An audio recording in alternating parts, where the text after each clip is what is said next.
De vuelta con mucho más de Primera Página, el señor Carlos Rosales, presidente de la Asociación Venezolana de Clínicas y Hospitales, presente con nosotros. Antes de irnos a la pausa, se hablaba de esta denuncia del Colegio de Enfermeros del Distrito Capital, 70% de escasez de insumos médico-quirúrgicos en hospitales públicos. Se habla que en el sector privado podría estar por el orden del 60%. ¿Cuáles son esas áreas o las patologías principalmente afectadas por esta escasez? Mire, en este momento están afectadas todas las especialidades, como dije ahora. Actualmente está afectado hasta la odontología, la parte de laboratorio, etcétera, todas las especialidades. Ahora, indudablemente que hay unas que tienen más impacto por la mayor frecuencia y por las características de las enfermedades. El área cardiovascular, indudablemente que ha sido una de las más significativas, de las más representativas, por el hecho de que las enfermedades del corazón son primera causa en el país y en el mundo entero de frecuencia y de mortalidad. Y cuando hablamos de que no existen en este momento stent coronario, cuando no hay para tratar los infartos, no hay marcapaso, esa situación es muy delicada porque pone en peligro la vida de la persona inmediatamente. Cuando hablamos de cáncer, en donde de repente no hay las agujas para la biopsia, no hay la quimioterapia, no hay la radioterapia, no hay una mortalidad inminente, inmediata, pero indudablemente que cambia Afecta totalmente el proceso, el pronóstico. claro. Por supuesto, el retraso en el diagnóstico y en el tratamiento afecta definitivamente el pronóstico, y una persona que pudiera hasta curarse y llevar muy buena calidad de vida pasa a tener compromiso y hasta una mortalidad. Bueno, por cierto que sobre esa patología, hoy a propósito, que es el Día Mundial de la Lucha contra el Cáncer, el presidente del Instituto Venezolano de los Seguros Sociales, Carlos Rotondaro, dijo que garantizaban el tratamiento para todos los pacientes con cáncer en el país, en el Instituto Venezolano de los Seguros. Fíjese, a las cosas que hay que reconocer, se reconocen. En el Hospital Domingo Luciano y el Llanito existe una unidad de quimioterapia y de radioterapia muy buena. Y además eso, el Seguro Social tiene unos programas de tratamiento de enfermedades crónicas con medicamentos de alto costo que los suministra a los pacientes también. El problema es que es un centro para todo el país, en el resto del país que hace el resto de la población. Y esos tratamientos crónicos de altos costos, a veces el suministro es irregular y esto requiere una continuidad. Esto no puede tratarse un mes sí, un mes no, porque indudablemente que influye también sobre la evolución.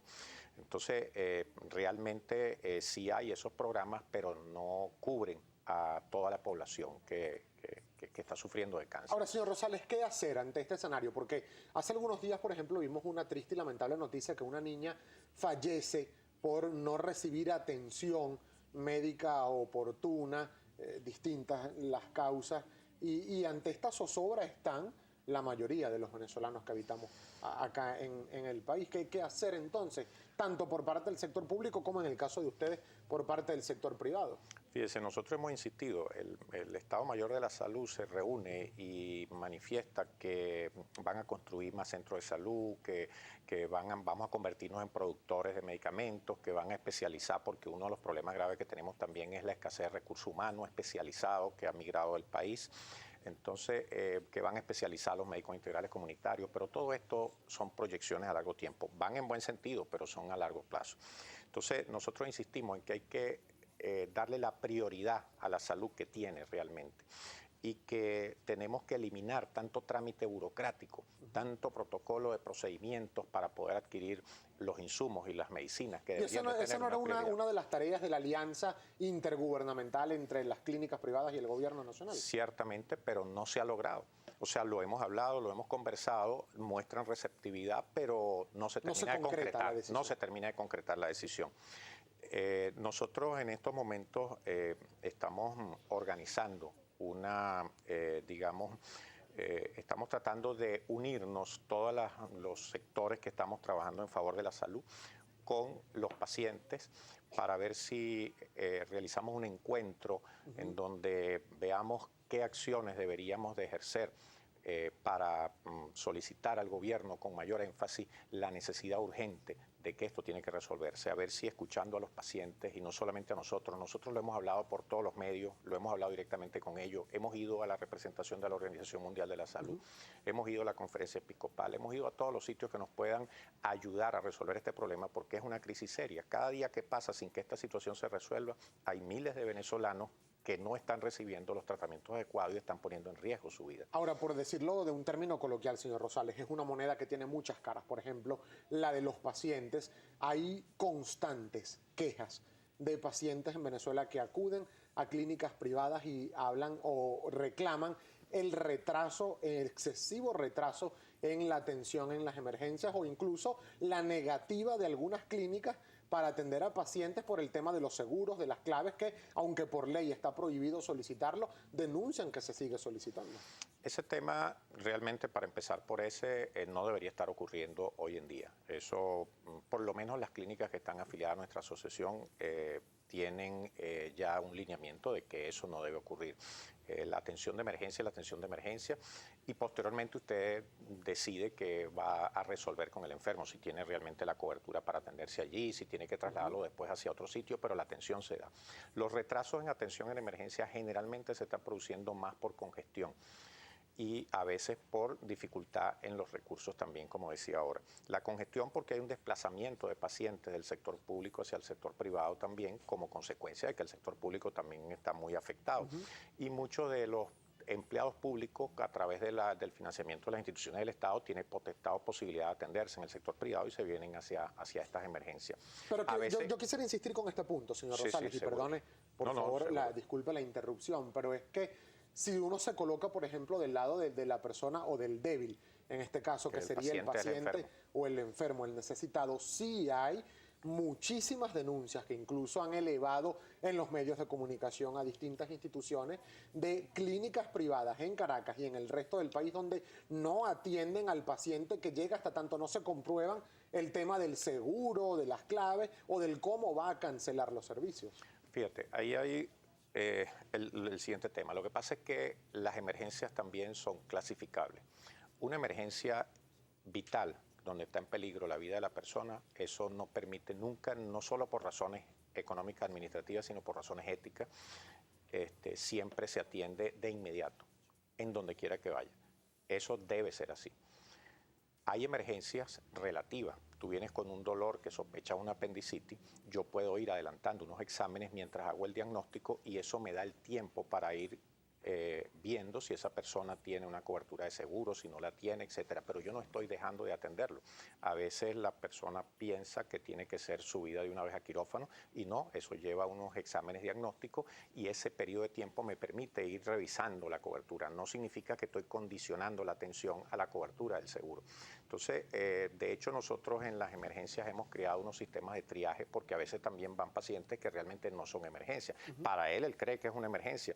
Para cada quien su situación es una emergencia, pero lo determina el especialista. Entonces, el médico puede evaluar y decidir si va hacia una consulta o si se queda en la emergencia. Señor Rosales, ¿qué le parece si nosotros de inmediato chequeamos lo que están escribiendo a través de nuestra cuenta en Twitter, @primera página? Empezamos con Freddy Omar Coronel. Él pregunta, ¿por qué se incrementan los costos en clínicas cuando el paciente es un asegurado? Lo considero una falta de respeto y desconsideración.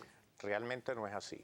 Existe la percepción de que existen dos tarifas, una para el paciente que cancela él y otra para el asegurado. Realmente existe una sola tarifa y es la que aplica para el seguro. Y generalmente con los seguros existen, de hecho, contratos y convenios que se respetan. Que son los baremos. Que son los baremos, exactamente. @Eduardo Hernández dice, las clínicas privadas no quieren aceptar el seguro del Ministerio de Educación. ¿Algún comentario al respecto? Eso es muy lamentable. Eso no debería ocurrir. El problema es que el Ministerio de Educación tiene un retraso en el tiempo en cuanto a la cobertura. El nivel de cobertura es muy bajo, de 30.000 bolívares, que hoy en día realmente difícilmente alcanza para cualquier atención de hospitalización.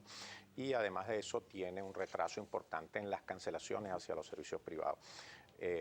Comentaba hace poco que es lamentable porque los maestros que más merecen de una atención adecuada no tienen precisamente el mejor servicio. A propósito de este tema, escribe @Tony de Gouveia y pregunta, ¿cómo es posible que una operación de oído para un niño llegue a 103.000 bolívares fuertes? ¿Cómo es eso posible? Así la gran mayoría no puede. Sí, fíjese, los costos indudablemente se han ido incrementando porque todos sabemos, el 95% de lo que nosotros utilizamos es importado y los efectos de inflación y de devaluación y de cambios de moneda hacen que los costos se vayan incrementando cada vez más. Aquí yo le digo lo siguiente, en primer lugar, las coberturas de seguros indudablemente que deben de ir en paralelo a los costos de clínica y en segundo lugar, me permito decirle lo siguiente, el sistema de salud idealmente debería de incluir público y privado.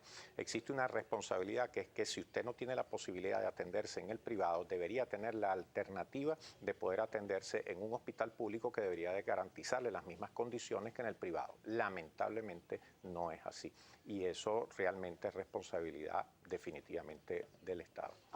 @Clara Plasencia pregunta, ¿se han reunido también con las empresas que se les han encontrado insumos médicos acaparados?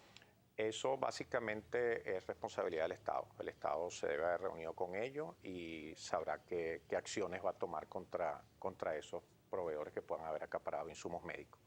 @Gavino Castellanos dice, no hay insumos, pero las consultas médicas generales o especializadas se incrementaron en un 500%. ¿Por qué? Las consultas médicas son individuales, son una potestad de cada médico. Cada quien ha decidido si incrementa y en qué monto, de acuerdo efectivamente igualmente a la inflación.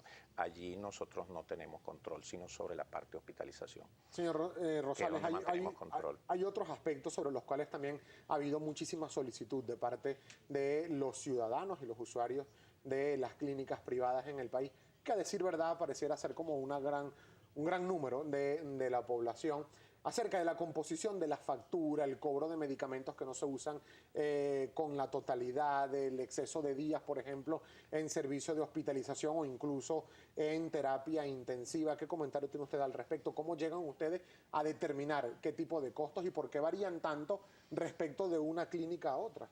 Bueno, realmente en principio los precios de hotelería están regulados desde hace 2 años. Esos precios no varían, son iguales y varían solo de acuerdo al nivel de la clínica. El costo por día de hospitalización, costo por día en cama de cuidado intensivo, el costo por emergencia y el uso del quirófano están regulados desde hace 2 años. Lo que puede hacer variable el costo o los precios son los insumos y los materiales que se utilicen, los cuales sí no están regulados y obviamente se traslada el costo del producto al precio que se le cobra al paciente o al seguro.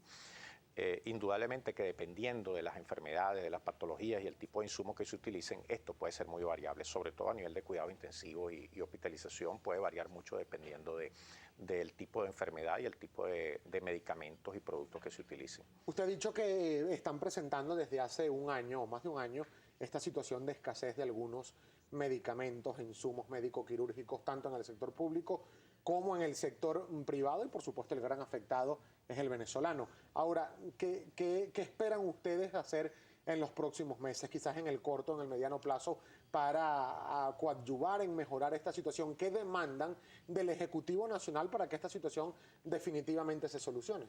Nosotros hemos estado siempre dispuestos a colaborar y contribuir con la situación del sistema de salud en el país. Estamos dispuestos a reunirnos todas las veces que quieran, pero quisiéramos que se traduzcan posteriormente en soluciones concretas realmente. Nosotros estamos dispuestos a participar en todas las reuniones que ellos nos inviten y estamos dispuestos a poner nuestra cuota de participación en colaborar para resolver el problema del sistema de salud en el país. Pero necesitamos realmente, está un poco de parte del gobierno, que se generen realmente las soluciones concretas. Nos tenemos que despedir y me robo solo 20 segundos al equipo de producción. ¿Cómo ha afectado también la fuga de talento, sobre todo en áreas médicas en el país, la atención en clínicas privadas? Fuertemente, porque el personal especializado se ha migrado. Se estima por la Federación Médica y por los colegios de médicos que cerca de un 30% de médicos se han ido a otros países. Esto no es solamente por remuneración, es por condiciones de trabajo y por condiciones de vida. Muchísimas gracias, señor Rosales, por haber tenido la gentileza para compartir estos minutos con nosotros. El señor Carlos Rosales, presidente de la Asociación Venezolana de Clínicas y Hospitales, a quien agradecemos su presencia hoy en Primera Página.